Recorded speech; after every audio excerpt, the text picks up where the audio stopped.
Siap. Gimana posisi nih, Pak Anies?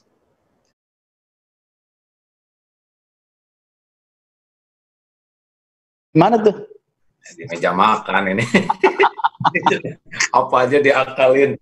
Kemarin beli pot ini yang ringan-ringan. Supaya rada manis sedikit. Nah. Ya, jadi saya biasa sekarang jangkau dakwah kemana-mana ya dari sinilah. Iya, alhamdulillah.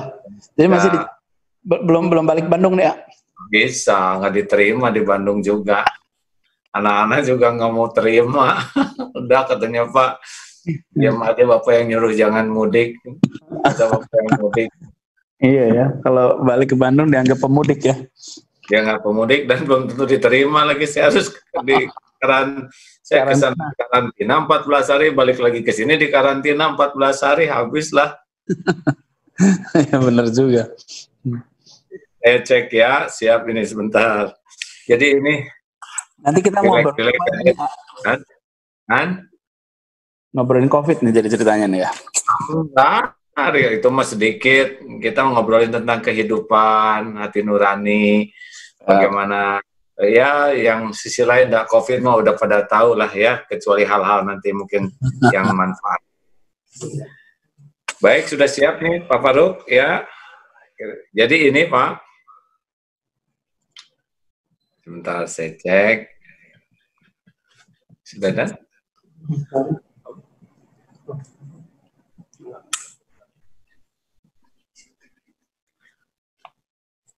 Sudah siap ini?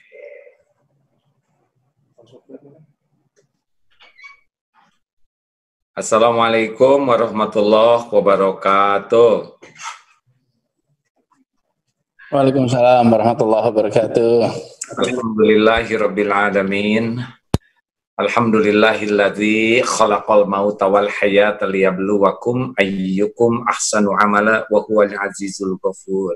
Allahumma shalli wa sallim wa barik ala sayyidina Muhammad wa ala alihi wa ashabihi ajma'in. Ya Allah, berkahi majelis ini, Engkaulah yang mempertemukan kami. Engkau pula yang kuasa mendatangkan maslahat dari pertemuan ini. Lindungi kami semua dari niat yang salah, dari ilmu yang salah, dari amal yang salah. Ya Allah, jadikan setiap yang terucap semuanya atas bimbingan-Mu. Amin. Sehingga membuat kami semakin ingat padamu, semakin patuh padamu. Amin. Lindungi majelis ini dari segala kesia-siaan dan apapun yang tidak Allah sukai. Wahai yang maha mendengar, kabulkan. Amin. Amin. Amin. Amin. Enaknya kita ini didengar oleh Allah Subhanahu wa Ta'ala. Jadi tinggal minta saja. Apa kabar Pak Anies? Alhamdulillah baik. Kelihatannya fit terus walaupun kerjanya berapa jam sehari nih Pak Anies? Aduh, Masya Allah, waktunya memang non-stop. Ini masih di kantor sekarang, Ini masih di kantor? Masih di kantor. Masya Allah, semoga setiap detiknya sama soleh. Amin, amin, amin. Anies, jadi malam Jumat ini, AA sudah hampir 30 tahun selama dakwah ini kajian Ma'rifatullah. Setiap malam Jumat di pesantren. Dilihat oleh semua media sosial, MKTV dan semua. Kali ini memang AA spesial, biasanya tidak ada yang lain ya, AA saja. Tapi hari ini AA senang sekali Pak Anies meluangkan waktu walaupun dalam kesibukan yang luar biasa. Kita ngobrol ringan saja. Ini malah kehormatan bener buat saya, bisa kesempatan malam Jumat sama AA. Ya, alhamdulillah. Jadi memang di Daruta itu kajian intinya adalah Ma'rifatullah, mengenal Allah. Karena tanpa keyakinan kepada Allah pasti beratlah hidup ini. Betul. Makin yakin, makin ringan. Nah, kali ini kita bincang-bincang yang ringan saja. Tidak harus selalu ke COVID terus ya. Ini kita dari hati ke hati saja. Kata Pak Dahlan Iskan kan kita sudah lebih hafal COVID daripada dokter katanya. Karena kita memikir COVID tiap waktu dari mana-mana. Baik Pak Anies, menurut Pak Anies tuh kan lihat sudah diberi pangkat jabatan dalam hidup ini. Apa sih dalam pandangan Pak Anies ini jabatan, kedudukan ini? Ya Allah, ini tuh kalau boleh bilang ya, jabatan segala macam ini tidak lebih dari amanah yang dititipkan untuk waktu yang sementara, jalankan peran kekhalifahan yang harus kita tunaikan, yang nanti akan dimintai pertanggungjawabannya. Jadi ini tanggung jawab besar sekali. Tapi saya merasa besar itu belum tentu berat. Besar kecil itu ada ukurannya. Berat ringan itu soal ridho dari Allah. Kalau dapat ridhonya, besar pun terasa ringan. Kalau tidak ada ridhonya, kecil pun terasa berat. Jadi ini satu amanah yang besar.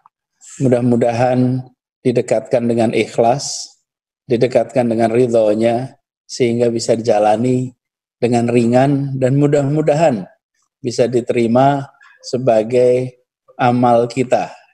Insya Allah. Itu kira-kira. Masya Allah. Jadi yakinlah bahwa jabatan amanah itu Allah yang membagikan sebagai ujian, juga sebagai amanah. Ya, jabatannya tidak lama, tapi pertanggungjawabannya luar biasa di akhirat nanti, tetapi akan menjadi ringan kalau Allah menolong, membantu dengan keridhoannya.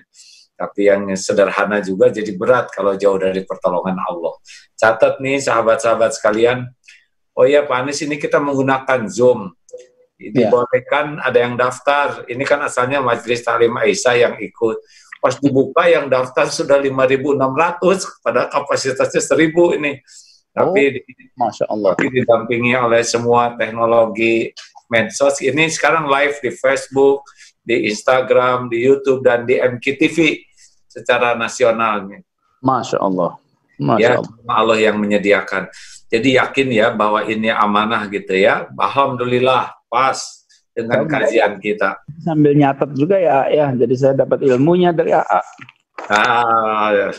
Ini ayah mau belajar lah. Baik.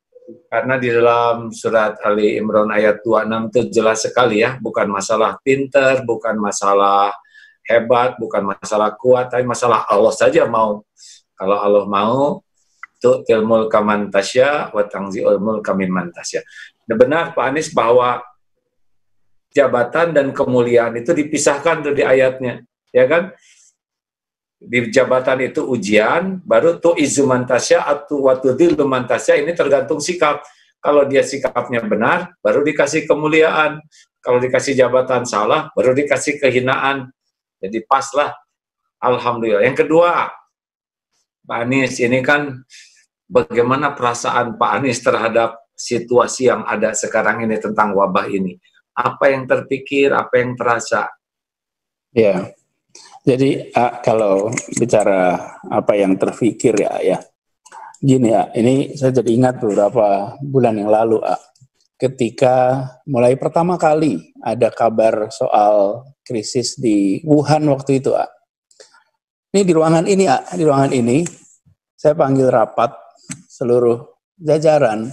Bulan apa tuh Pak? Bulan Januari Waktu itu namanya masih belum COVID, belum Corona, namanya masih pneumonia Wuhan.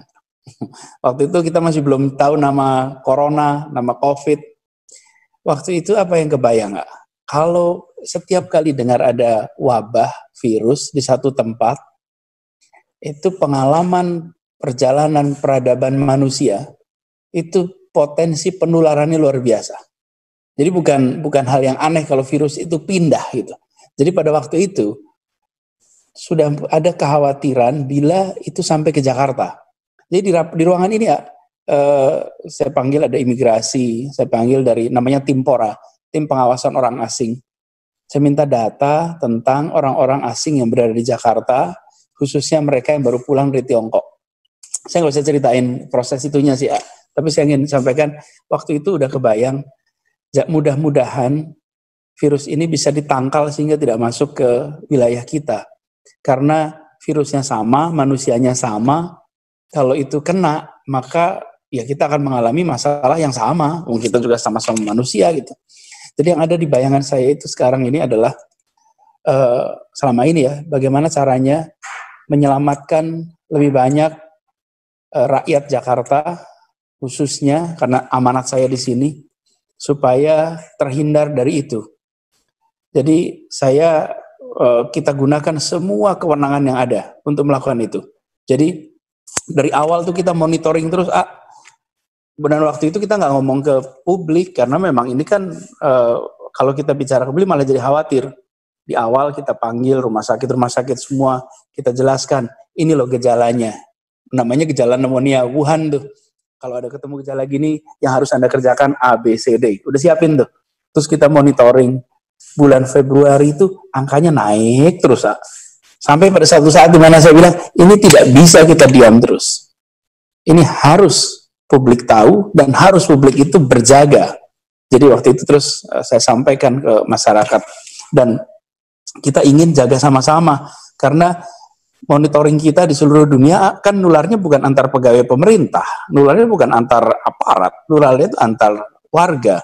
Jadi kami itu ingin sekali mudah-mudahan ini terhindar dari bencana yang lebih besar. Hari ini aja ya. Ini kalau lihat laporan gitu, saya membayangkan betapa beratnya yang dialami oleh mereka-mereka yang terkena. Hari ini kita ini memakamkan sampai tadi jam 6:30, 47 orang yang dimakamkan hari ini. Itu adalah rakyat kami, itu adalah warga kita. Dan bulan lalu mereka sehat, mereka beraktivitas, mereka tidak melakukan apa-apa tapi terkena dengan wabah ini dan kemudian mereka wafat. Tentu kita semua tahu umur di tangan Allah dan kita semua tahu ini soal waktu aja kok. Kullu nafsin dha'iqatul maut, semua yang ada nyawanya pasti akan merasakan maut. Hanya ketika wabah ini bekerja maka kita punya kewajiban.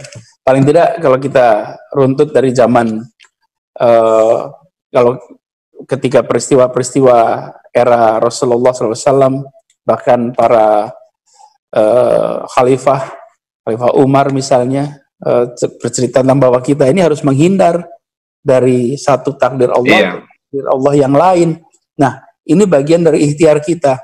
Jadi yang ada di kami sekarang ini adalah bagaimana caranya bisa menghindarkan warga misalnya dari bercerita tentang bahwa kita harus menghindar penularan ini.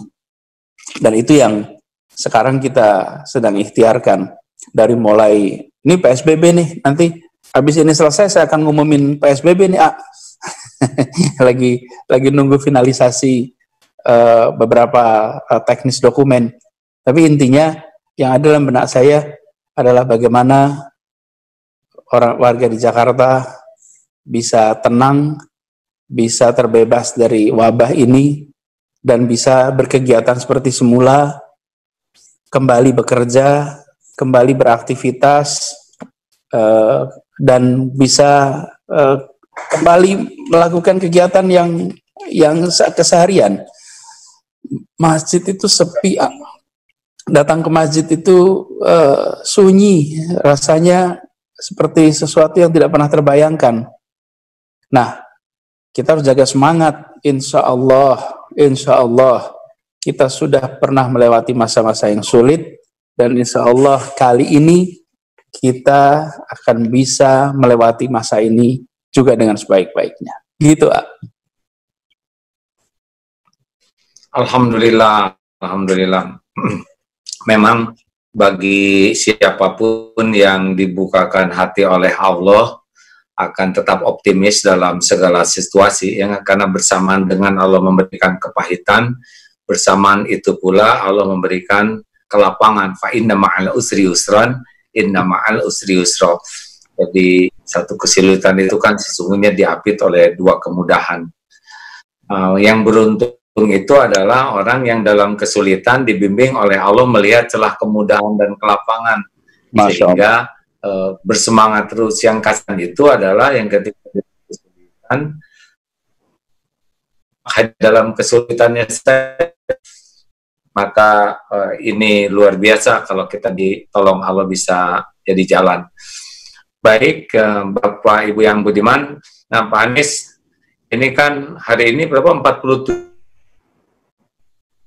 Halo.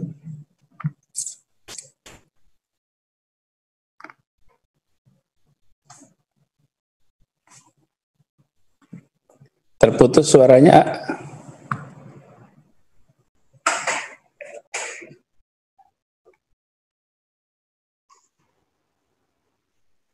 Oke.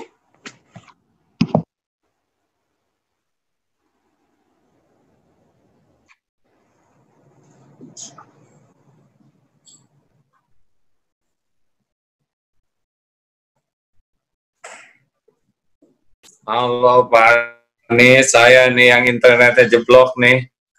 Halo. Halo, ya nggak apa-apa. Ini kok apa? Maaf nih, situasi begini ini sudah berlaku persiapannya. Baik. Ya mohon maaf ya kalau yang terbatas ini koneksinya nih. Kita ini sekarang udah saling maklum, semuanya pada pakai Zoom dan pasti apa namanya bebannya besar tuh di kita. Baik Pak Anies, kembali sedikit gimana nih menjaga kesehatan sekarang kan di mana-mana orang bawa virus. Apa yang terpikir dan apa yang dilakukan?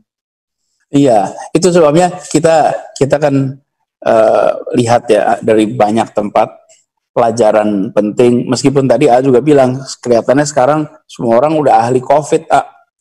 Banyak dokter COVID dari WhatsApp University. Jadi kita semua belajar tuh dari Universitas WhatsApp. Tapi sebenarnya yang paling penting ini ya, pertama sadar bahwa virus ini itu menularnya lewat orang. Jadi kalau ada interaksi antar orang, maka ada potensi penularan. Kemudian karena itulah kurangi penularan itu. Terus yang kedua, bagi kita sendiri semuanya rutin cuci tangan pakai sabun. Karena kita tahu virusnya nggak tahan dengan deterjen. Lemak-lemaknya tuh rontok kalau kena deterjen. Jadi lakukan itu. Terus ini ada yang penting. Kita lihat di Jakarta aja ya Kak ya. Yang sampai fatal ketika kena coronavirus ini, itu orang-orang yang rentan.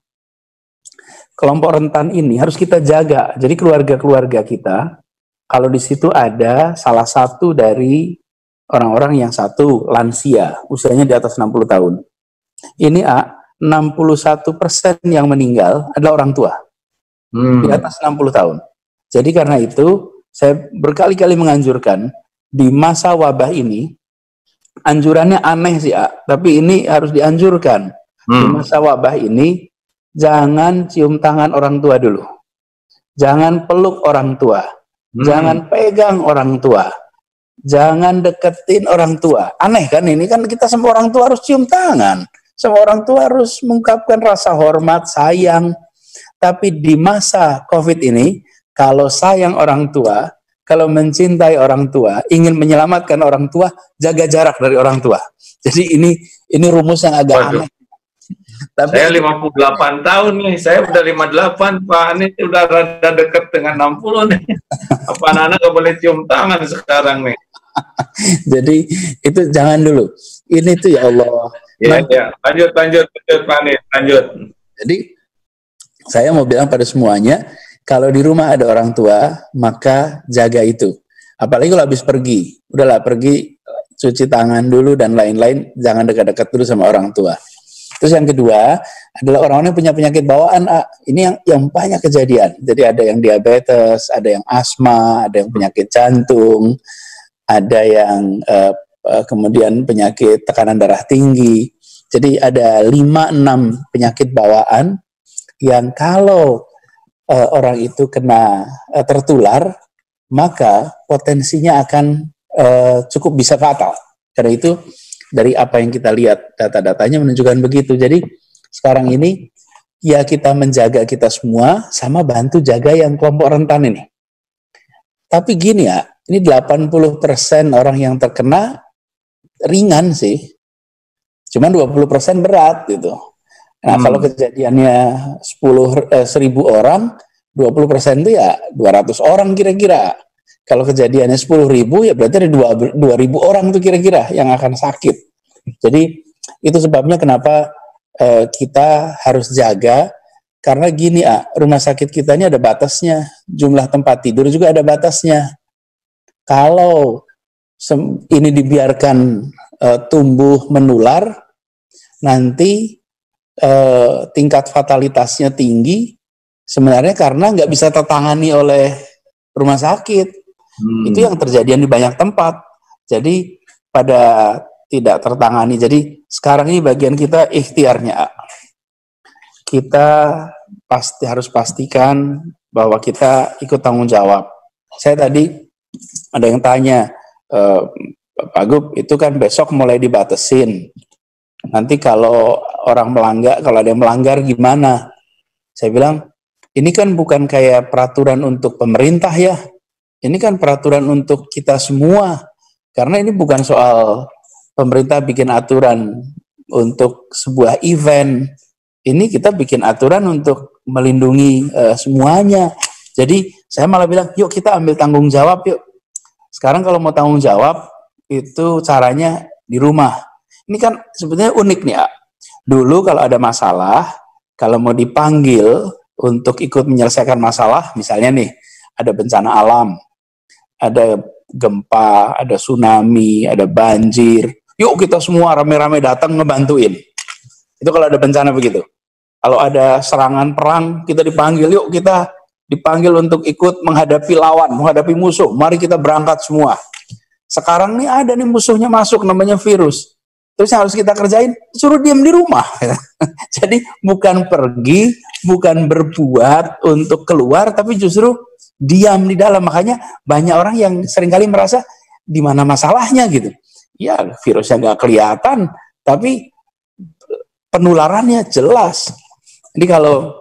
Jadi lihat itu, ini fenomena baru yang kita rasakan sekarang. Tapi buat bangsa kita bukan baru. Waktu itu kita pernah ngobrol, kira-kira 100 tahun yang lalu di Indonesia pernah ngalamin, seluruh dunia sebetulnya ngalamin. Namanya flu Spanyol. Flu Spanyol itu, waktu itu penduduk bumi ini baru sekitar 1,7 miliar. Itu tahun 1918-an sampai 1920. Jadi kira-kira 2 tahun itu masa pandeminya. Yang meninggal karena pandemi waktu itu 50 juta orang. Seluruh dunia. Di Indonesia itu yang meninggal kira-kira 1,5 juta orang. Di 4 wilayah. Waktu itu nomor 1 Surabaya, itu paling banyak. Kemudian Madura, lalu Cirebon, terus Banten. Pantai semua ya, yang ada pantai. Semuanya pantai, dan Surabaya itu kalau tahun itu adalah pelabuhannya terbesar di Asia Tenggara. Kota perdagangan terbesar di Asia Tenggara waktu itu adalah Surabaya. Lebih besar daripada Singapura, Perak itu waktu itu. Nah, itu tempat-tempat yang kita berhubungan dengan dunia internasional tuh, di tempat itu. Waktu itu catatannya sekitar 1,5 juta. Penduduk kita antara 50 sampai 60 juta. Sebutlah 60 juta. Jadi kira-kira 2,5% dari penduduk di Indonesia, waktu itu Pulau Jawa, itu meninggal karena flu Spanyol. Nah, sekarang kita punya teknologi, ini kita bisa ngomongin ini. Bayangin coba kita ngobrol, saya di balai kota, di rumah, kita bisa ngobrol, informasi bisa menyebar luas. Jadi harusnya sekarang kita bisa menghadapi ini dengan lebih baik. Dulu kan orang nggak tahu sakit flu, nggak ada perawatan, satu-satu tuh bergelimpangan. Sekarang kita harus bisa cegah. Jadi saya terima kasih sekali loh buat khususnya yang minggu lalu keliling ke kampung-kampung bawa toa. Saya tuh ketika lihat itu, Masya Allah, ini nggak banyak yang ngerjain nih. Bawa toa, kasih tahu pada semua orang, jangan keluar, tinggal di rumah. Karena itulah cara kita menyelamatkan sekarang. Jadi ini tuh suasananya suasana yang agak unik karena justru kita harus di rumah. Memang konsekuensinya agak sederhana sih. Kan ada masalah kesehatan, akibat masalah kesehatan ada masalah ekonomi. Akibat masalah ekonomi ada masalah sosial. Jadi, tapi kalau masalah kesehatannya tidak selesai, masalah ekonominya juga sulit selesai. Masalah sosialnya juga sulit selesai. Jadi harus bereskan nih kesehatannya.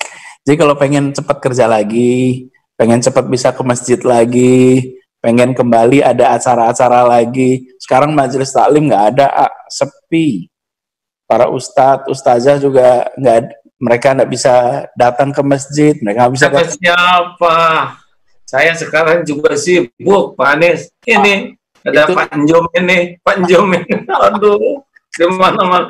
Tapi sekarang lebih canggih lagi nih, undangannya tuh dari Vancouver, Majelis Taklim Njom sana, dari Amerika, dari Turki, dari berbagai Eropa sekarang. Kelompok-kelompok tinggal di rumah ini nganggur, jadi maunya majelis taklim. Mungkin ini ya, barangkali ini mungkin akan jadi satu seperti momen perubahan ya. Ya. Kita kan kebiasaan majelis taklim kalau nggak ketemu rasanya kayak kurang afdol, kayak nggak lega gitu kalau nggak ketemu langsung. Sekarang kita mulai belajar nih pakai alat nih. Ini kan semua pada lihat ini kan pakai HP kan di mana-mana gitu. Ini tadi sebelum mulai sepupu saya ngirim WA, Kak Anies nanti mau lihat tuh Kak Anies sama Agim nanti malam katanya. Jadi semua pada mau lihat lewat ini ya. Jadi kebayang di HP ini, nih itu begini ya. Ininya dia lagi nonton nih di rumahnya. Jadi mungkin ini adalah juga kesempatan untuk kita bisa punya metode baru yang diterima oleh semua.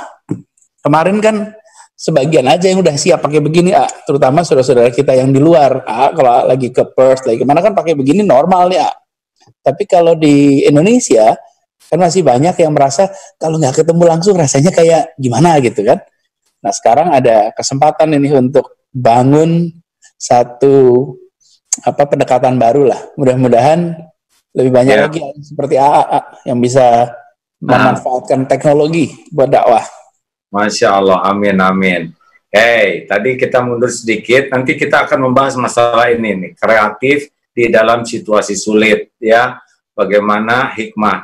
Ini karena masih ada beberapa menit, ingin menajamkan ini Pak Anies, bahwa sebetulnya kalau tidak hati-hati musibah yang besar ke depan ini adalah masalah ekonomi, lalu masalah sosial, ya kan? Dan ini bisa jadi bom waktu juga. Gimana ya? Benarkah seperti itu?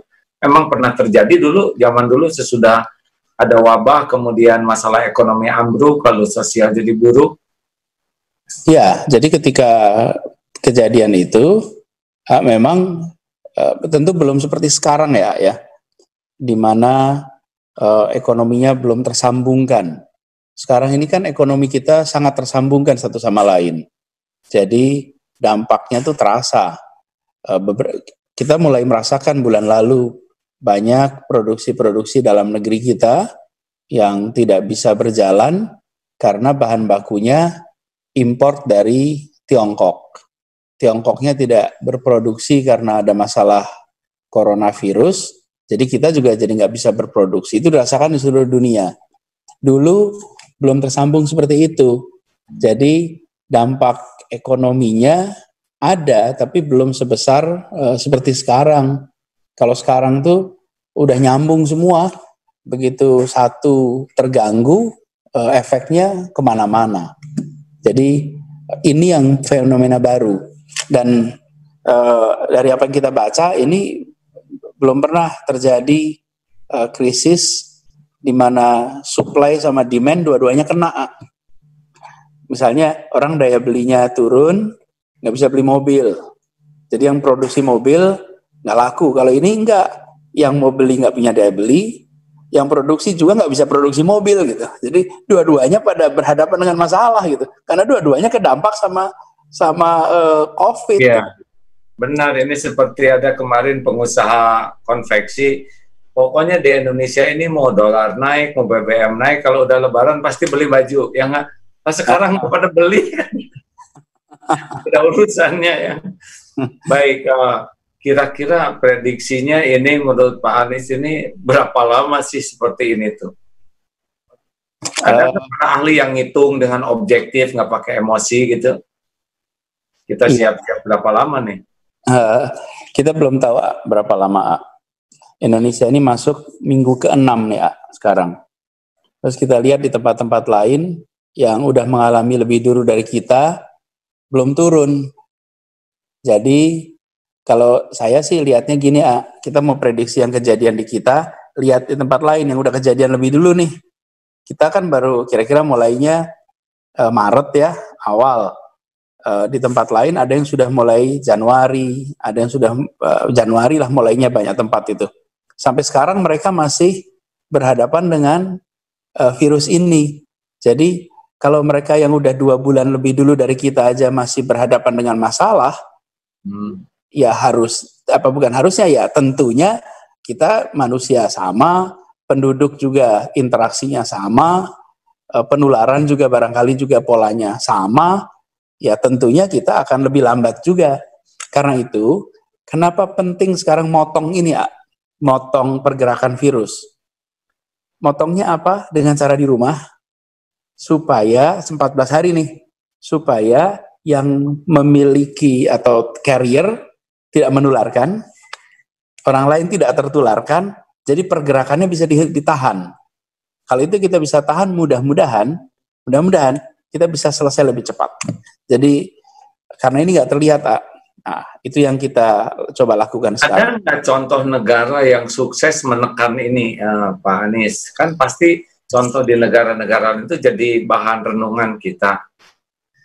Ya, yang menarik tuh ada 3 barangkali yang bisa jadi contoh. Ya ada banyak sih, cuma saya bisa sebut 3. Misalnya tetangga kita Vietnam, kemudian di Singapura, terus di Selandia Baru, mereka itu disiplin untuk mentaati kesepakatan bersama untuk tidak berkegiatan di luar rumah. Kan harus jadi kesepakatan ya, pengen ini nular terus apa enggak gitu.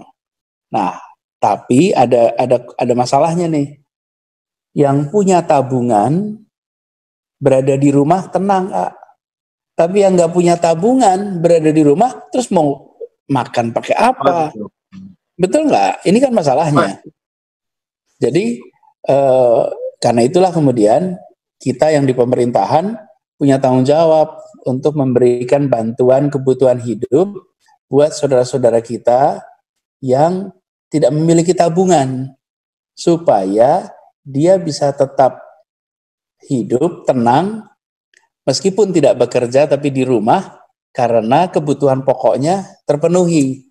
Jadi mulai hari ini di Jakarta kita bagikan kebutuhan pokok buat warga, bentuknya barang, dan mereka tidak ngambil ke pasar tapi kita antar ke mana-mana. Dan yang mengantar ini polisi, TNI, tentara ikut ngebagiin di kampung-kampung di Jakarta mulai hari ini. Insya Allah nanti 1,2 juta keluarga di Jakarta akan terima paket makanan seminggu sekali. Jadi kirim untuk kebutuhan seminggu.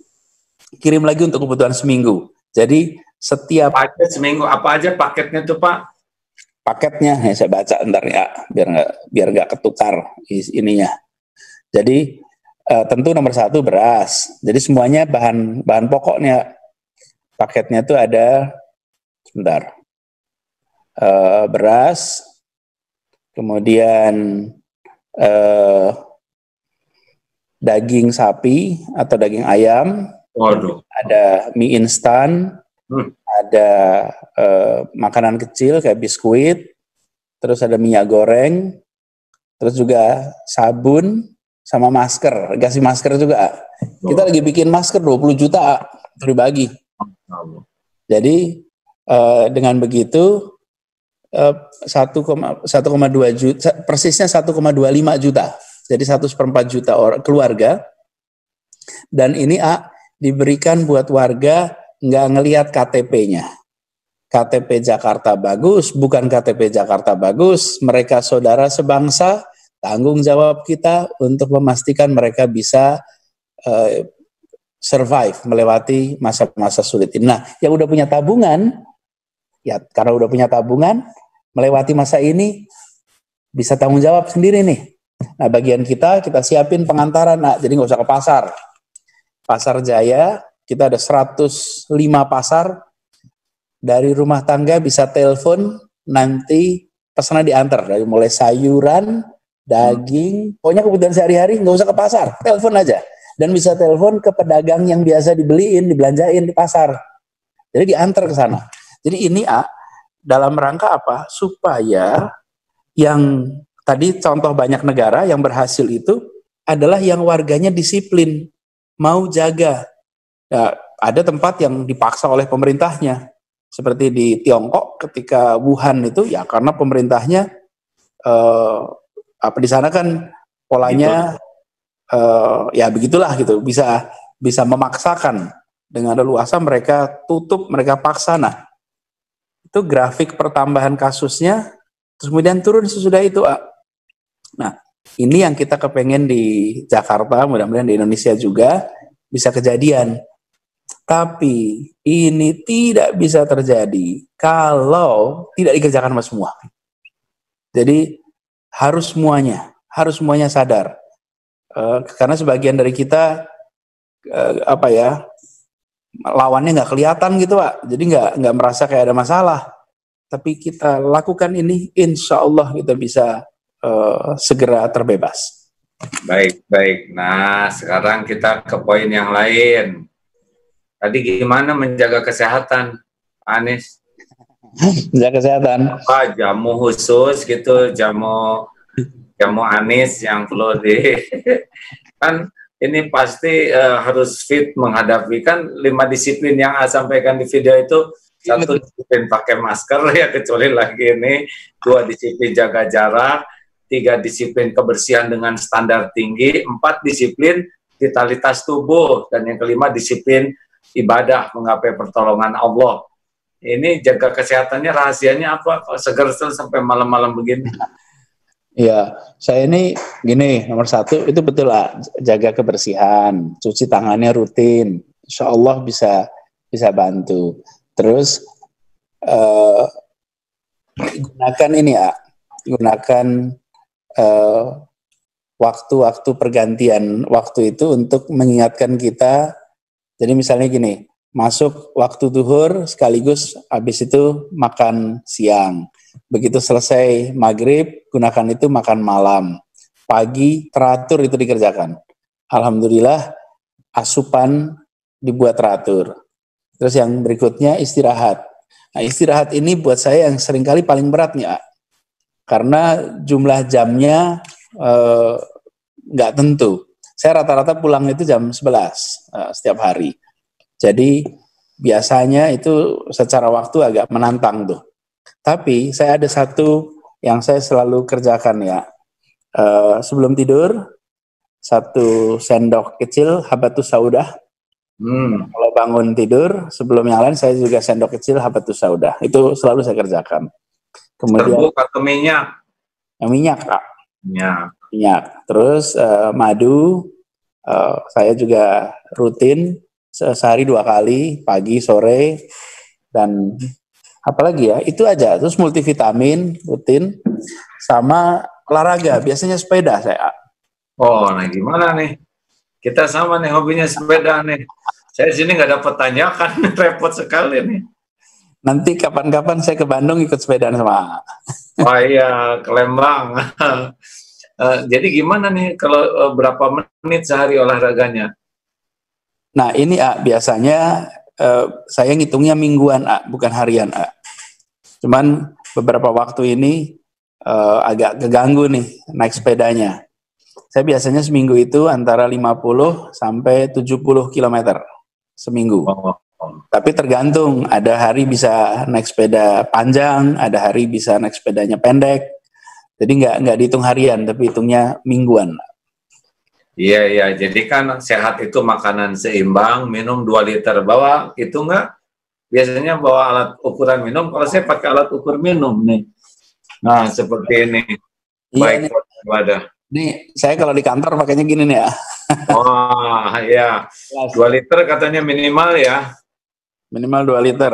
Ini segini nih berapa nih kira-kira 250 mili nih kira-kira? Lebih itu di atas 300. 300-an ya? Ya, ya. Jadi kalau sehari dapat 8-10 itu udah bagus. Katanya begitu. Oke, Alhamdulillah. baik. Sekarang saya mau nanya tentang keluarga, Pak Anies.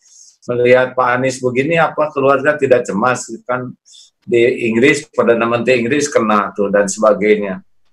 Gimana keluarga nih dengan hak keluarga dengan kesibukan begini? Iya, jadi Berapa memang di rumah tuh? anak 4. 1 perempuan, 2 laki-laki, 3 laki-laki. Terus memang jadi gini, saya ini kalau ketemu mereka biasanya pagi ya.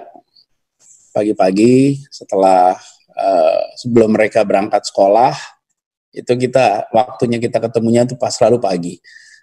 Terus karena malam saya seringnya pulang malam. Kemudian Sabtu Minggu itu sering diselipkan supaya selalu ada kegiatan sama-sama mereka. Jadi memang tanggung jawab di pemerintahan ini, apalagi tanggung jawabnya kan wilayah ya. Dulu saya pernah tugas di kementerian. Kalau di kementerian itu satu urusan, waktu itu urusannya pendidikan, tapi seluruh Indonesia. Kalau sekarang satu wilayah tapi semua urusan. Jadi kalau sekarang itu dari mulai urusan kehamilan sampai pemakaman tuh yang kita urus. Dari mulai urusan gorong-gorong sampai urusan pencakar langit itu urusannya. Jadi memang dari sisi waktu cukup menantang, tapi ya ini saya harus sampaikan, kalau tidak didukung oleh istri khususnya Ferry, saya sulit sekali bisa mengerjakan ini semua. Karena dia yang menjadi jembatan untuk selalu menghadirkan dengan anak-anak. Dan alat ini HP ini itu jadi penghubung betulan. Seperti kita sekarang bisa ngobrol. Jadi sepanjang hari itu bisa telepon, bisa video call, bisa ngobrol. Bahkan kalau lagi ngerjain PR ada pertanyaan, telepon saya, nyalain videonya, kita ngobrol. Jadi secara fisik memang ada kendala posisi ya, nggak mungkin bisa bersama, tapi ketersambungan alhamdulillah dijaga terus. Nah ini yang kita coba kerjakan selama ini. Jadi keluarga ridho ya dengan keterbatasan waktu Pak Anies seperti itu. ya alhamdulillah. Jadi tentu kan mereka juga kan kepengennya bisa bareng-bareng, saya juga kan pengen bareng-bareng. Tapi dengan situasi seperti apalagi situasi sekarang, situasi sekarang ini cukup menantang. Jadi di kantor pun meskipun saya ini di balai kota, tapi praktis pertemuan-pertemuan juga berjarak. Terus mayoritas juga pakai Vicon seperti sekarang.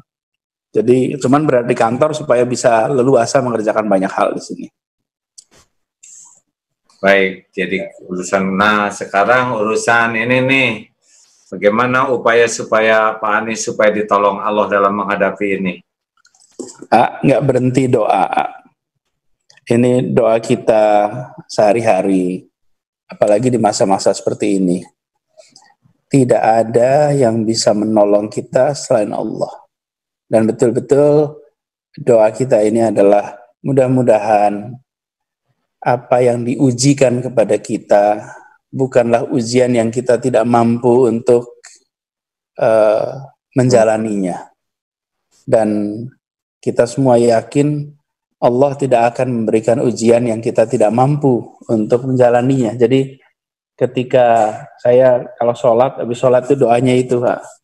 Jadi doa supaya kita diberikan kekuatan dalam menjalani masa-masa yang penuh tantangan ini, tapi saya percaya dengan janji Allah bahwa tidak mungkin kita akan mendapatkan beban yang lebih besar daripada yang kita mampu. Itulah la yukallifullahu nafsan illa wus'aha. Jadi kita insya Allah dalam masa-masa ini diberikan kemudahan. Dan saya percaya bahwa apa yang dikerjakan oleh bangsa kita juga, kita ini ya, di semua tempat, kalau saja tidak ada kiriman doa seperti yang terjadi selama ini, mungkin kita tidak akan merasakan kemudahan-kemudahan, solusi-solusi yang kita temui. Saya pernah ceritakan waktu itu waktu kita ngobrol di mana Istiqlal. Saya itu jalanin amanat di Jakarta ini, itu sering sekali merasakan ketemu penyelesaian dengan cara yang tidak pernah diduga sebelumnya. Ketemu dengan jalan keluar yang sebelumnya buntu, dan itu tidak pernah terbayangkan. Itu yang saya selalu bilang, ini ya pertolongan Allah itu datang dengan cara-cara yang tidak terduga. Ini dari mana ya? Insyaallah doa. Dan satu lagi yang penting yang saya selalu mintakan, doa ibu. Saya hampir tiap hari akan telepon ibu saya di Jogja. Di Jogja, beliau masih mengajar. Jadi kalau pagi biasanya sambil berangkat kantor, saya nelpon di jalan, di mobil nih sambil berangkat. Dan nelpon itu tentu tanya kabar, dengar cerita, terus sambil minta didoain supaya harinya jadi lancar. Dan Masya Allah, doa ibu itu luar biasa. Paling nggak itu yang saya alami selama ini. Jadi itu saya lakukan hampir tiap pagi. Kalau udah di mobil, masuk mobil perjalanan kantor, ya itulah saatnya nelpon untuk telepon ibu. Itu barangkali. Aduh, jadi sedih karena ibu saya sekarang udah nggak ada. Betul, memang senjatanya itu doa ibu ya, Masya Allah. Jadi Pak Anies yakin bahwa ujian ini pasti sudah diukur oleh Allah. Juga yang bisa menghilangkan semua ujian ini pasti hanya Allah. Dan kita hanya ikhtiar juga ngarap pertolongan Allah. Memang inilah sebetulnya yang harus kita dahsyatkan di seluruh masyarakat itu, jangan sampai kita sibuk dengan ikhtiar sampai lupa kepada yang menciptakan virus. Ya, virus mah nggak punya pilihan, mereka kan cuma bertasbih saja virus itu. Kena kepada siapa, itu juga Allah yang menetapkan. Kemudian ya kalau besar sih harapan bahwa adanya virus ini membuat kita jadi makin yakin kepada kekuasaan Allah, kebesaran Allah. Jangan sampai sibuk dengan virusnya, lupa kepada pencipta dan penguasanya. Pak Anies, ini 15 menit sisanya ini kita buka tanya jawab ya. Ini pada nyesek nih. Yang niat nanya, tidak kebagian nanya, berarti pahalanya bertambah ya, pahala sabar. Silakan, ayo teman-teman. Jarang nih silaturahim. Pak Faruk silakan, siapa yang sudah siap?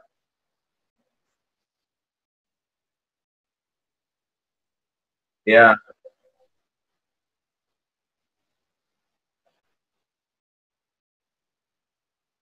Ya, yang sudah siap tadi itu Pak Faruk.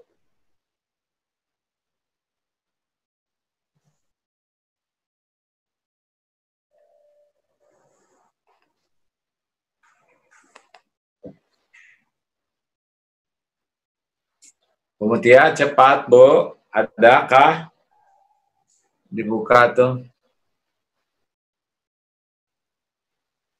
informasi ini AA katanya dari Houston untuk bantuan 150.000 per paket, ada kontak info bank rekeningnya teman-teman. Jadi Anies nih AA nyoba kemarin itu pada patungan nasi untuk makan siang. Wah, ternyata yang Gojek kan nggak ada penumpangnya sekarang.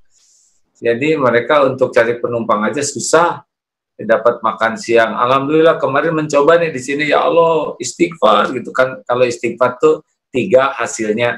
1, Allah akan melapangkan dari kesempitan hati.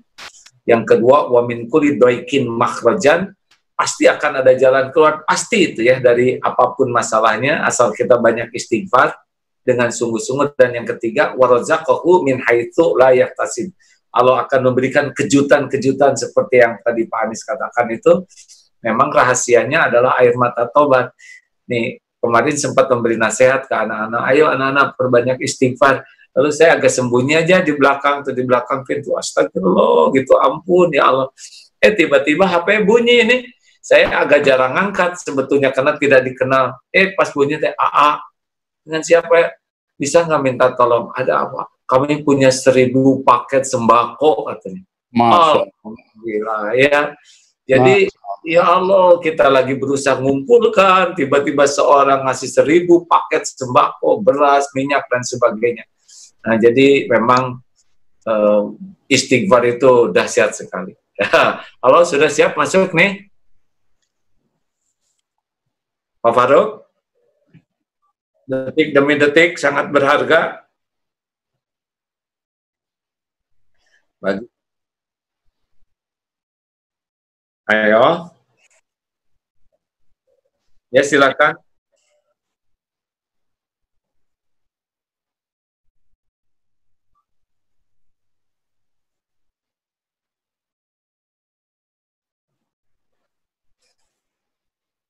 Ada juga yang nanya nih.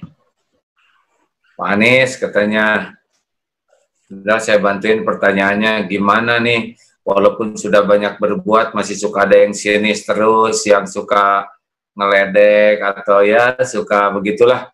Gimana cara Pak Anies menyikapinya, pikiran, perasaan, menghadapi orang yang negatif thinking, atau membuli, dan sebagainya. Ya, oke. Itu dua itu ya, Ayah. Ya. Gini, yang pertama soal orang tua. Jadi ya tentu harus bicara dengan orang tua ya. Kalau saya sebenarnya begini, tidak ada yang lebih tahu tentang bagaimana berkomunikasi dengan orang tua lebih baik daripada anaknya. Nggak ada. Setiap kita itu ya yang paling tahu gimana ngomong sama ibu kita, sama ayah kita, ya kita. Nggak ada orang lain yang lebih tahu. Kita yang paling lama sama orang tua kita. Jadi mungkin cara pendekatannya Bapak lebih tahu. Tapi apa yang perlu disampaikan? Sampaikan bahwa tunjukkan kejadian di banyak tempat. Jadi jangan bicara kalau, tapi fakta. Tunjukkan di banyak tempat. Apa yang terjadi di banyak negara. Itu sekarang beritanya ada di mana-mana. Ada yang mau lihat di Jepang boleh, mau lihat di Italia bisa, di Amerika bisa, di Eropa bisa, tunjukin tuh. Ini kenyataan terjadi di tempat lain. Sekarang virusnya ada di Indonesia. Jadi, supaya kita terhindar dari yang dialami tempat itu, kita harus melakukan A, B, C, D, gitu kira-kiranya. Karena dengan begitu, kita akan tunjukin. Terus, aduh nanti rasanya kayak yang yakin, tunjukin foto Mekah. Nah, gimana Al-Haram sepi di situ. Di mana Madinah sepi. Lihat ini. Jadi ini bukan kejadian di tempat-tempat yang mungkin ya itu kan negara yang begini gitu. Jadinya itu kejadian tuh. Tunjukin di paling gampang tunjukin gambar Al-Haram. Apa yang terjadi di tempat itu? Terus tunjukkan tempat di Madinah misalnya. Nanti akan melihat oh iya ya, ini terjadi di mana-mana. Nah, kalau kita bukan menggunakan jika, tapi menggunakan fakta, rasanya itu akan lebih nempel, gitu ya. Terus yang kedua, soal negative thinking, udah kerja setengah mati, udah non-stop, masih juga dinyinyirin. Saya bilang begini kalau soal itu. Ya Allah, saya ini siapa sih? Cuman Anies. Apa Anies itu? Anies itu orang biasa. Jangankan Anies. Rasulullah SAW yang akhlak mulia, yang uswatun hasanah, itu saja dinyinyirin terus. Mandi fitnah. nggak pernah selesai. Terus kita berharap tidak seperti begitu. Enggak lah, relax saja. Jadi saya sering bilang, nggak usah khawatir dengan apa yang ditulis di sosmed, tapi pikirkan apa yang ditulis para sejarawan nanti, dan pikirkan apa yang nanti kita pertanggungjawabkan di hadapan Allah. Itu yang paling penting. Kalau yang dikatakan orang di sosmed, nggak akan pernah selesai. Sosmed itu hari ini dipuji, besok bisa dicaci. Hari ini dicaci, besok bisa dipuji, naik turun. Jadi relax saja, dan malah kalau saya lebih baik begini, fokus apa yang mau kita kerjakan. Dan kalau kita fokus begitu, maka nggak terlalu khawatir lah. Itu menjadi masalah yang kecil. Karena itu saya juga tidak pernah membahas itu terlalu panjang. Kenapa ya? Karena memang tugas saya ini jalanin amanat dari rakyat Jakarta, bukan mikirin apa kata orang di sosmed. Nah, apakah kesel? Enggak juga. Enggak didengerin juga, kita kerjain apa yang kita kerjakan. Doakan agar kita selalu didekatkan dengan ikhlas. Karena itu selalu yang saya katakan, mudah-mudahan kita dekatkan ikhlas. Dan ikhlas mudah-mudahan nanti dapat ridhonya. Apalagi yang kita kejar kalau bukan itu. Baik, Pak Anies, ini sedikit menambahkan bahwa sebetulnya orang yang menghina, mencaci, menyinyir, itu kan bagian dari karunia juga, ya. Ada dosa-dosa kita yang mungkin oleh istighfar kita kurang tergerus, maka Allah gerakan orang-orang yang nyakitin kita, dan itu akan menggerus dosa kita. Jadi harusnya kita kirim bolu kepada mereka karena sudah mau menggerus dosa kita. Dan juga orang-orang yang ini, karena saya juga pernah berpengalaman seperti itu ya. Kurang 7 tahun dibulinya. Nah, jadi boleh saya cerita sedikit pengalaman menghadapi semua yang kurang nyaman ini. Kan sebetulnya kata-kata yang tidak enak itu tidak enak tuh gara-gara didengar. Ya, jadi kalau nggak pengen didengar, udah nggak ada yang nggak enaknya. Juga tulisan yang bikin sakit hati itu karena dibaca. Kalau kita nggak baca, ya nggak ada yang nyakitinya. Walaupun mau kita baca, misalkan Tuhan kita kan Allah, bukan dia. Mau ngomong apapun sampai jeding, doer, jeblek, tetap saja yang menentukan takdir itu Allah. Apa yang dia katakan, dia hanya kembali ke dia sendiri. Yang kembali ke kita ya bukan omongan orang, ya kelakuan kita. Makanya mau ngomong apapun, sehebat apapun, yang ngatur takdir itu Allah, tidak ada kaitannya. Allah tidak diatur oleh omongan orang. Ya, jadi kalem aja. Kalau saya mah belajarnya PDLT namanya Pak Anies. Apa itu? Perbaiki diri dan lakukan yang terbaik lillahi ta'ala. Karena masalah terbesar dalam hidup kita ya cuman dosa kita dan kekurangan yang tidak kita perbaiki. Kita tidak pernah terancam oleh siapapun selain oleh keburukan dan kesalahan kita yang tidak kita perbaiki. Boleh saya tambahkan sedikit ya Pak Anies, ini buat para jamaah pendengar, bahwa kita ini kan pasti ada kesalahan semua. Tadi saya dengar dari Buya Yahya bahwa orang salah itu ada 2 jenis. Satu, ada orang salah yang tidak akan jadi baik, sulit sekali jadi baik, dia salah, tapi ini bekal-bekal sulit sekali jadi orang baiknya. Dan yang kedua, orang yang salah bisa jadi baik. Nah, kenapa orang yang salah ini bisa jadi baik? Dia karena 2 hal. Satu, karena dia tidak tahu kesalahannya, dia melakukan salah karena dia tidak tahu, maka ketika diberitahu, dia jadi berubah.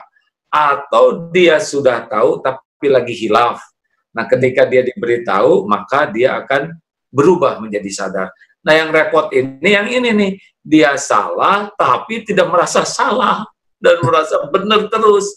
Nah, orang seperti ini, orang takabur ini, mau diapain juga susah, karena dia tidak ada pintu untuk membuat kesalahan sendiri. Nah, makanya kalau ada orang-orang yang mereaksi kita, itu ya bagian karunia dari Allah lah. Karena mungkin dengan hadirnya mereka, kita dapat contoh, oh kalau gitu teh nggak bagus, kita dapat penggugur dosa, kita dapat evaluasi diri, dia mau ngangkat, banyaklah kebaikannya, makanya doakan kebaikan saja. Gitu ya. Ya, bonus nih 3 menit terakhir. Boleh saya lihat ini pertanyaan terakhir? Ada pesan-pesan terakhir. Mana dari grup Aisyah dari tadi? Assalamualaikum. Ini pesannya dari siang nih Pak Anies. Assalamualaikum. Waalaikumsalam warahmatullahi wabarakatuh. Assalamualaikum AA Pak Anies. Iya, Waalaikumsalam warahmatullahi wabarakatuh. Langsung Bu. Terima kasih Pak Anies, AA. Saya Ibu Mutia, jamaah Majelis Taklim Aisyah di Pondok Cabe Pamulang, ingin bertanya kepada Pak Anies. Maaf Pak Anies, bagaimana jurus atau tip Pak Anies menata hati dan punya stok sabar yang luas banget? Itu saja Pak Anies. Terima kasih Pak Anies dan AA. Wassalamualaikum. Punya stok sabar yang luas, gimana itu nyetoknya? Iya, stok sabar ya. Ini bagus nih istilahnya. Ada stok sabar. Baru dengar juga stok sabar ini. Terima kasih Bu Mutia. Saya belajar baru nih jadinya ada stok sabar. Jadi sebetulnya kalau saya sih melihatnya sederhana ya. Kalau ada orang menyampaikan kritik seperti yang tadi bilang, alhamdulillah, untung diingetin. Coba nggak ada yang ngingetin. Gimana kita bisa mastiin kita melakukan hal yang benar gitu. Terus yang kedua, ya harus sadar bahwa saya bertugas di wilayah publik.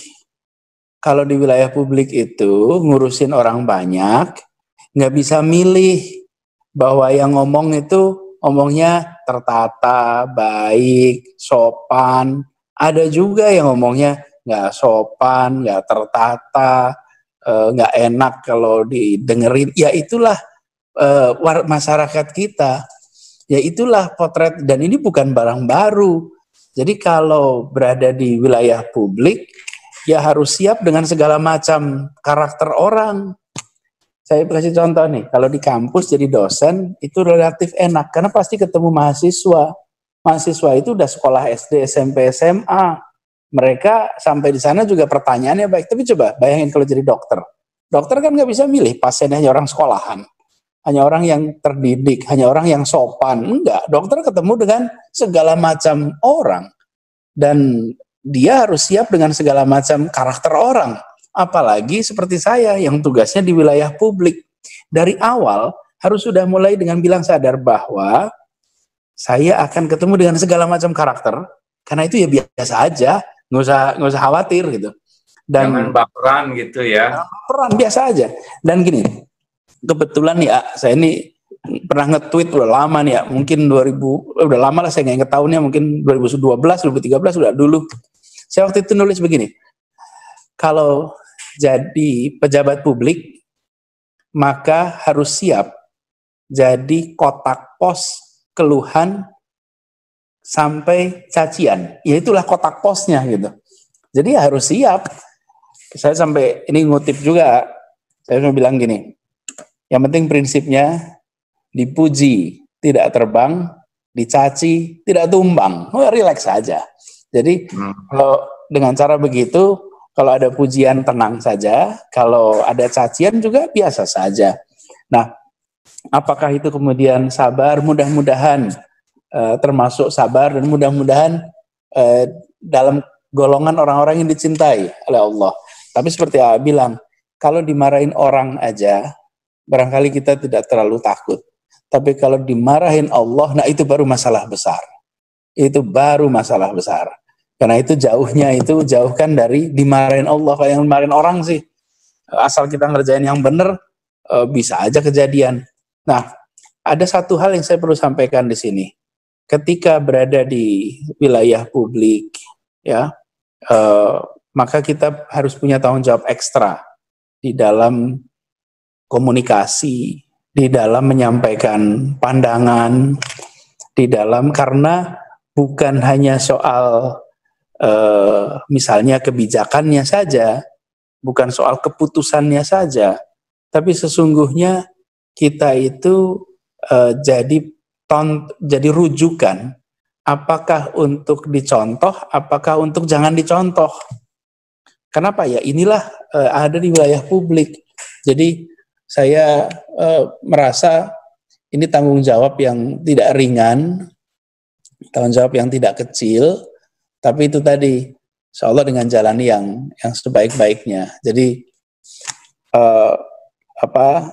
kalau kita lihat di sejarah juga gitu kok, tidak ada pemimpin yang tidak dikritik, tidak ada pemimpin yang tidak ada semuanya ya. Cuman biasanya kita nggak ingat itu. Ini juga sama, yang ditulis di sosmed tahun lalu udah banyak yang lupa. Tapi apa yang dikerjakan dan membekas di masyarakat, itu yang insya Allah bisa jadi catatan pahala kita, insya Allah. Sebagai penutup kan Pak Anies mengatakan semoga ikhlas. Nah, ikhlas itu memang ada cirinya. Di antara cirinya tidak bangga ketika dipuji, tidak terluka ketika dicaci. Jadi ketika ada yang muji, caci itu ada Allah juga yang menggerakkan. Ya, bagaimana nih hati kita ketika dipuji, apakah kembali ke Allah atau dipegang pujian itu? Karena orang yang tidak ikhlas tuh kalau dipuji tuh tambah semangat, tidak dipuji tidak semangat, dicaci patah semangat. Nah, kalau orang ikhlas mah caci, puji, ember jatuh sama, hanya getaran udara yang merambat ke telinga. Karena dia sangat sibuk, Allah maha dekat, Allah maha melihat, Allah pemilik segala-galanya. Apapun yang terjadi, Allah juga yang menggerakkan, dan semuanya ladang kebaikan bagi kita kalau benar menyikapinya. Gitu. Saya dengar Pak Anies mau konferensi pers ya? Atau ada kegiatan lain nih? Iya nih, habis ini mau ini umumin PSBB. Jadi sesudah ini langsung umumin PSBB. Doain mudah-mudahan lancar. Ya, Jakarta amin. Terbebas. Ya, kita tutup dengan doa ya. Allahumma sholli ala Muhammad. Alhamdulillah ya Allah, Engkau telah dengarkan apapun yang terucap. Amin. Jadikanlah kebenaran menghujam di hati kami dan berikan kemampuan mengamalkannya. Amin. Rabbana la tu'akhidna in nasina aw akhtana. Amin. Rabbana wa la tahmil alaina isran kama hamaltahu 'alal ladina min qablina. Rabbana wa la tuhammilna ma la taqata lana bih. Amin. Anna waghfir lana warhamna. Anta maulana ya Allah fansurna 'alal qaumil kafirin. Ya Allah, berikan kekuatan bagi para pemimpin kami, khususnya Pak Anies, agar benar ikhlas dan istiqomah. Amin. Bimbing agar menjadi jalan pertolongan bagi hamba-hamba-Mu. Ya Allah, ampuni para pemimpin kami. Amin. Bimbing agar kepemimpinannya membawa berkah. Amin. Dari segala bala, fitnah, wal musibah. Amin. Rabbana atina fid dunya hasanah wa fil akhirati hasanah wa qina adzaban. Amin. Amin ya rabbal alamin. Amin. Alhamdulillah. Selamat bertugas Pak Anies. Semoga Allah membimbing dan istiqomahlah untuk bertobat ya. Karena tobatlah yang menjadi jalan banyak pertolongan Allah. Kawan-kawan sekalian, demikianlah perjumpaan kita. Kita lewat 5 menit. Saya mohon maaf ke Pak Anies. Kita tutup dengan doa akhir majelis. Subhanakallahumma wa bihamdik asyhadu alla ilaha illa anta astaghfiruka wa atubu ilaik. Assalamualaikum warahmatullahi wabarakatuh. Nuhun Pak Anies, boleh yang lain berterima kasih. Waalaikumsalam warahmatullahi wabarakatuh. Terima kasih sehat terus insyaallah. Ini sangat penting bagi kita ya untuk berjihad. Kalau para dokter berjihadnya adalah membantu orang sakit, menolong orang sakit, itu jihad para dokter yang berada di garisan paling depan. Semoga Allah merahmati, menolong, menyehatkan, memberikan keikhlasan dan melindungi. Dan jihad kita adalah sekuat tenaga. Jangan menjadi sumber penularan. Dan sekuat tenaga jangan sampai tertular. Sekuat tenaga mengkarantina diri. Kita keluar hanya ketika darurat saja. Tahan. Keluarga tahan berada di rumah. Anak-anak tahan ada di rumah. Karena keluar kita tidak tahu jarak sekian akan kena.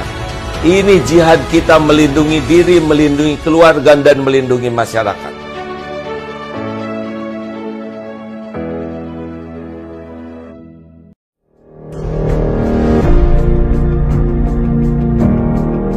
Assalamualaikum warahmatullahi wabarakatuh. Alhamdulillahirabbil alamin. Allahumma sholli ala Muhammad wa ala ali Muhammad.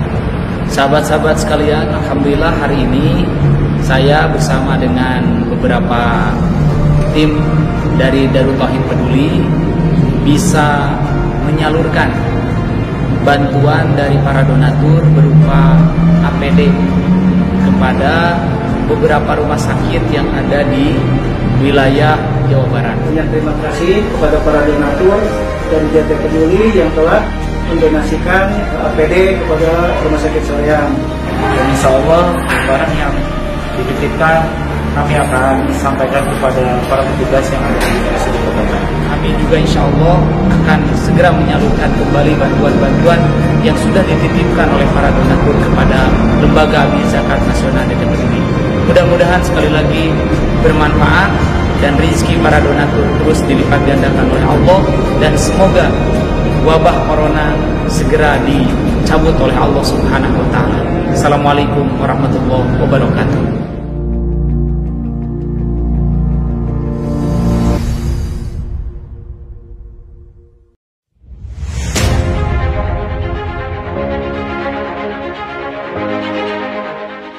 Di barisan paling depan adalah para petugas kesehatan. Kita sedang mengumpulkan dana untuk membantu APD ya. Insya Allah kita kumpulkan dana. DT Peduli sekarang fokus ke membantu APD, dan juga insya Allah DT Peduli juga fokus kepada para penyandang disabilitas serta yang memiliki keterbatasan. Ayo ya, walaupun kita tidak bisa keluar fisik kita bisa keluar uang kita ya. Ini kesempatan kita saling menolong, terutama untuk saudara-saudara kita yang berada di barisan paling depan, para medis, juga petugas keamanan, polisi, tentara, saudara-saudara kita yang mendukungnya ya.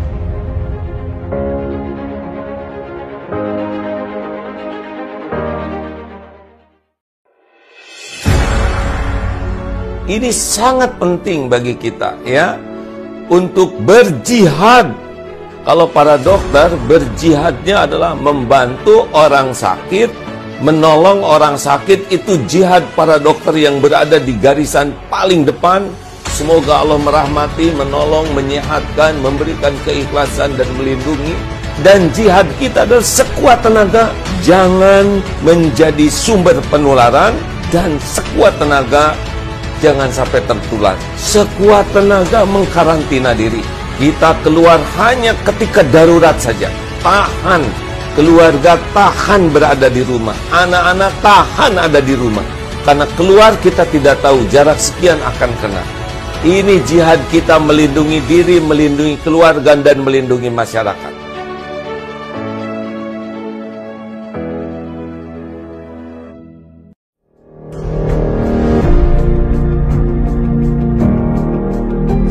Warahmatullahi wabarakatuh. Alhamdulillahirrabbilalamin. Allahumma sholli ala Muhammad wa ala ali Muhammad. Sahabat-sahabat sekalian, alhamdulillah hari ini saya bersama dengan beberapa tim dari Darut Tauhid Peduli bisa menyalurkan bantuan dari para donatur berupa APD kepada beberapa rumah sakit yang ada di wilayah Jawa Barat. Terima kasih kepada para donatur dan JT Peduli yang telah mendonasikan APD kepada Rumah Sakit Soreang. Dan insya Allah barang yang dititipkan kami akan sampaikan kepada para petugas yang ada di RSUD Kota Bandung. Kami juga insya Allah akan segera menyalurkan kembali bantuan-bantuan yang sudah dititipkan oleh para donatur kepada Lembaga Amil Zakat Nasional JT Peduli. Mudah-mudahan sekali lagi bermanfaat dan rezeki para donatur terus dilipat gandakan oleh Allah, dan semoga wabah corona segera dicabut oleh Allah Subhanahu wa taala. Assalamualaikum warahmatullahi wabarakatuh.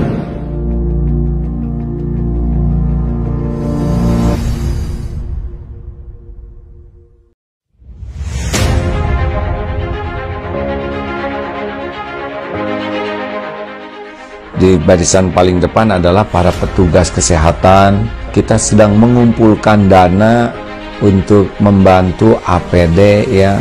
Insya Allah kita kumpulkan dana. DT Peduli sekarang fokus ke membantu APD, dan juga insya Allah DT Peduli juga fokus kepada para penyandang disabilitas serta yang memiliki keterbatasan. Ayo ya walaupun kita tidak bisa keluar fisik kita bisa keluar uang kita, ya. Ini kesempatan kita saling menolong, terutama untuk saudara-saudara kita yang berada di barisan paling depan, para medis, juga petugas keamanan, polisi, tentara, saudara-saudara kita yang mendukungnya, ya.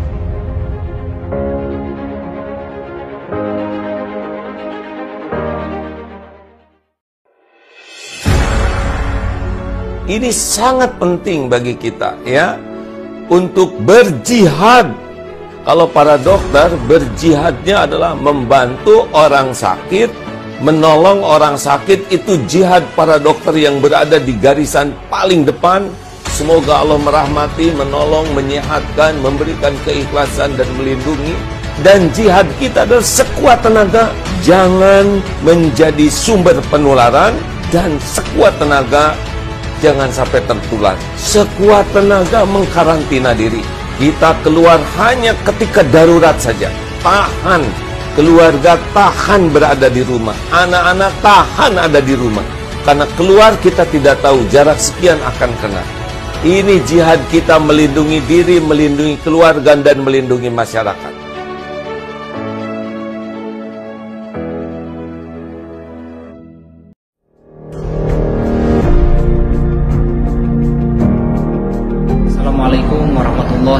Wabarakatuh. Alhamdulillahirrabbilalamin. Allahumma sholli ala Muhammad wa ala ali Muhammad.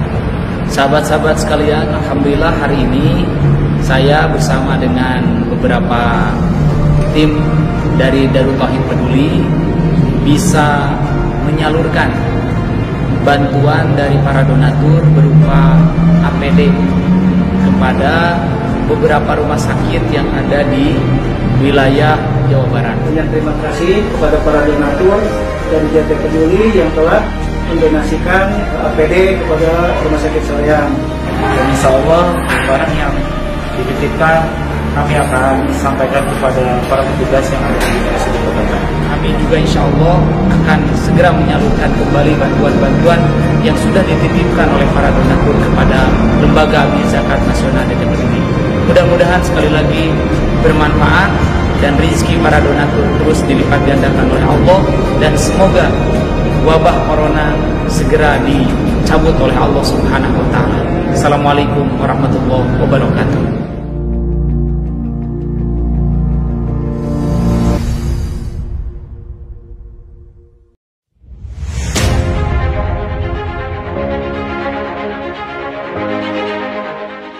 Di barisan paling depan adalah para petugas kesehatan. Kita sedang mengumpulkan dana untuk membantu APD, ya. Insya Allah kita kumpulkan dana. DT Peduli sekarang fokus ke membantu APD, dan juga insya Allah DT Peduli juga fokus kepada para penyandang disabilitas serta yang memiliki keterbatasan. Ayo, ya, walaupun kita tidak bisa keluar fisik kita bisa keluar uang kita, ya. Ini kesempatan kita saling menolong, terutama untuk saudara-saudara kita yang berada di barisan paling depan, para medis, juga petugas keamanan, polisi, tentara, saudara-saudara kita yang mendukungnya, ya.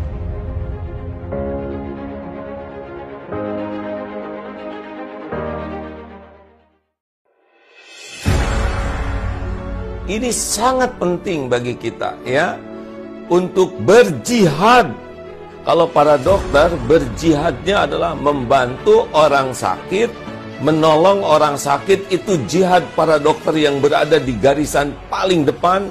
Semoga Allah merahmati, menolong, menyehatkan, memberikan keikhlasan dan melindungi. Dan jihad kita adalah sekuat tenaga, jangan menjadi sumber penularan, dan sekuat tenaga jangan sampai tertular. Sekuat tenaga mengkarantina diri. Kita keluar hanya ketika darurat saja. Tahan. Keluarga tahan berada di rumah. Anak-anak tahan ada di rumah. Karena keluar kita tidak tahu jarak sekian akan kena. Ini jihad kita melindungi diri, melindungi keluarga, dan melindungi masyarakat.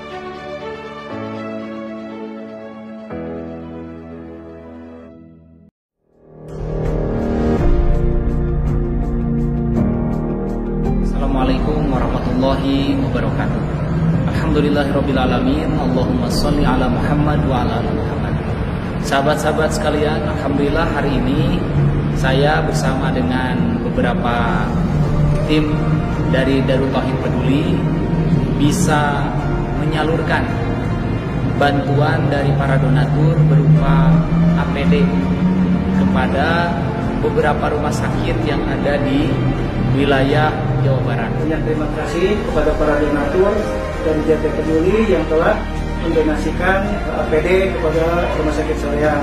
Dan insya Allah barang yang dititipkan kami akan sampaikan kepada para petugas yang ada di RSUD Kota Bandung. Kami juga insya Allah akan segera menyalurkan kembali bantuan-bantuan yang sudah dititipkan oleh para donatur kepada Lembaga Amil Zakat Nasional JT Peduli. Mudah-mudahan sekali lagi bermanfaat dan rezeki para donatur terus dilipat gandakan oleh Allah, dan semoga wabah corona segera dicabut oleh Allah Subhanahu wa taala. Assalamualaikum warahmatullahi wabarakatuh.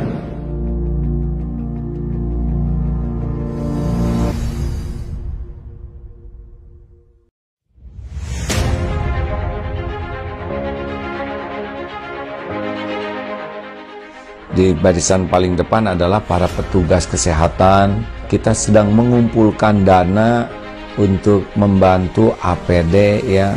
Insya Allah kita kumpulkan dana. DT Peduli sekarang fokus membantu APD, dan juga insya Allah DT Peduli juga fokus kepada para penyandang disabilitas serta yang memiliki keterbatasan. Ayo ya, walaupun kita tidak bisa keluar fisik kita bisa keluar uang kita ya. Ini kesempatan kita saling menolong, terutama untuk saudara-saudara kita yang berada di barisan paling depan, para medis, juga petugas keamanan, polisi, tentara, saudara-saudara kita yang mendukungnya ya.